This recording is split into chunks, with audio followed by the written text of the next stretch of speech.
Dear student, welcome back. আজকে আমরা B.Ed এর সেকেন্ড সেমিস্টারের প্র্যাকটিকাম নিয়ে আলোচনা করব লার্নিং ডিজাইন রাষ্ট্রবিজ্ঞান সাবজেক্টের উপরে। প্রথমে থাকছে ফ্রন্ট পেজে B.Ed কলেজের নাম, এখানে প্র্যাকটিক্যালের নাম এটসেট্রা থাকছে। এরপর গাইডের সার্টিফিকেট, এরপর অ্যাকনোলেজমেন্ট। আচ্ছা, তো এটা থার্ড সেমিস্টার, তোমরা এখানে সেকেন্ড সেমিস্টার লিখবে। এরপরে থিওরি, এরপর রয়েছে ভূমিকা,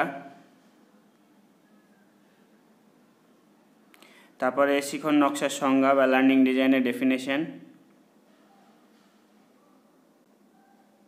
এরপর ধাপ, কী কী ধাপে শিখন নকশাটা কমপ্লিট করা হবে।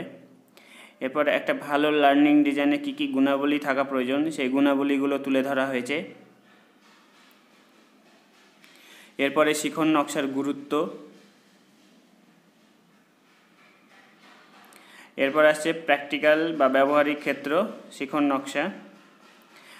তো যেহেতু সেকেন্ড সেমিস্টারে একটাই লার্নিং ডিজাইন করতে হবে, তাই একটি দেখানো হচ্ছে, বাকিগুলো থার্ড সেমিস্টারে পেয়ে যাবে।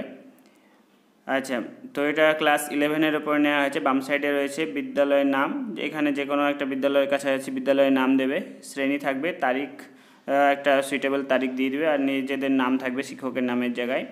ডান সাইডে রয়েছে রাষ্ট্রবিজ্ঞান, এখানে কিছু চেঞ্জ হবে না, এগুলো একই থাকবে। তো বিষয় হচ্ছে রাষ্ট্রবিজ্ঞান, পাঠ একক হচ্ছে রাষ্ট্র, সেই চ্যাপ্টারটার যে উপ একক আছে, উপ এককগুলো রাষ্ট্রের সংজ্ঞা, রাষ্ট্রের উপাদান, রাষ্ট্র সমাজের সম্পর্ক, এরকম এই উপ একক রয়েছে। ওটা একটা চ্যাপ্টারকে ছোট ছোট অংশে ভাগ করা হয়েছে। তো আজকের পাঠ হচ্ছে রাষ্ট্রের সংজ্ঞা ও রাষ্ট্রের উপাদান, অর্থাৎ এক নম্বরে যেটা রয়েছে সেটাই আজকের পাঠ বা আজকের লার্নিং ডিজাইনে এই টপিকটা দেখানো হবে। তো শিখনের লক্ষ্য উদ্দেশ্য প্রত্যেকটা লার্নিং ডিজাইনের একই ফরম্যাট। ফার্স্টে থাকবে স্মরণ করা, অর্থাৎ এই যে আজকের যে পাঠটা থেকে ছাত্রছাত্রীরা কী কী স্মরণ করতে পারবে, তো কী কী স্মরণ করতে পারবে সেগুলো এখানে তুলে ধরা হলো। এরপরে হচ্ছে কী কী অনুধাবন করতে পারবে। অনুধাবন মানে হচ্ছে আন্ডারস্ট্যান্ডিং।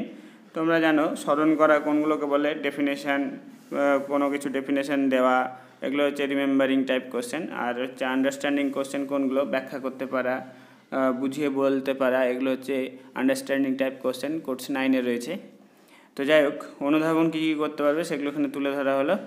এরপরে হচ্ছে অ্যাপ্লাইং বা প্রয়োগ কী কী করতে পারবে ছাত্রছাত্রীরা। এরপর বিশ্লেষণ করতে পারা, সৃজন কী করতে পারবে, আর কী কী তারা মূল্যায়ন করতে পারবে, এই সমস্ত জিনিসগুলো তুলে ধরা হলো আজকের পাঠ থেকে। তো আজকের পাঠে এই সমস্ত জিনিসগুলো ছাত্রছাত্রীরা জানতে পারবে বা করতে পারবে। এরপরে রয়েছে শিক্ষার্থীদের বিশ্লেষণ প্রাসঙ্গিকতা, অর্থাৎ শিক্ষার্থীদের আজকের পাঠ পড়ানোর পূর্বে যে কোনো ক্লাস বা যে কোনো একটা চ্যাপ্টার শুরু করার আগে কি করা হয়, যে তাদের পূর্বজ্ঞান যাচাই করা হয়, যে তারা ওই ব্যাপারটা কতটা মানে অবগত আছে।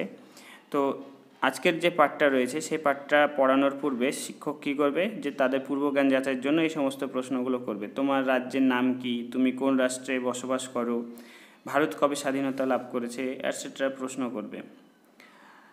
এরপরে শিখন সহায়ক উপকরণের প্রস্তুতি ও নির্বাচন। শিখন সহায়ক উপকরণ, সাধারণ উপকরণ চক, ডাস্টার, ব্ল্যাকবোর্ড, আর বিশেষ উপকরণ হচ্ছে রাষ্ট্রের উপাদান সম্মিলিত একটা চার্ট, ভারতের রাজনৈতিক মানচিত্র, পৃথিবীর মানচিত্র।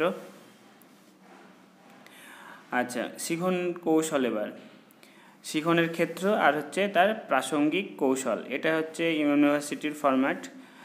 তো বাম পাশে থাকবে শিখনের ক্ষেত্র, ডান পাশে থাকবে প্রাসঙ্গিক কৌশল, অর্থাৎ বাম পাশে যে পয়েন্টগুলো আছে সেগুলোকে কিভাবে টিচার পড়াবেন।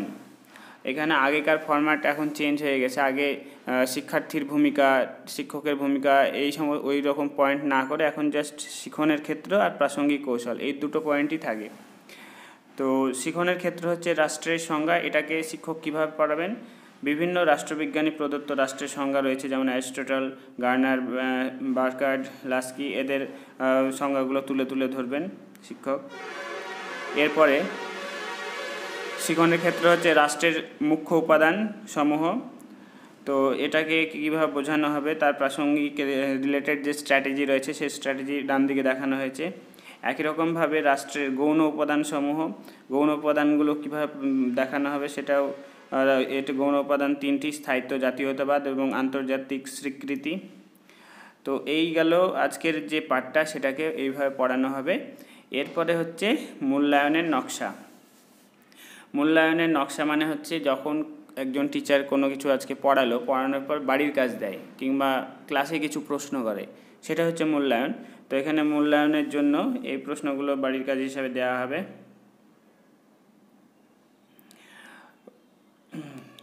ওয়ার্কশিটে এই প্রশ্নগুলো দেওয়া হবে।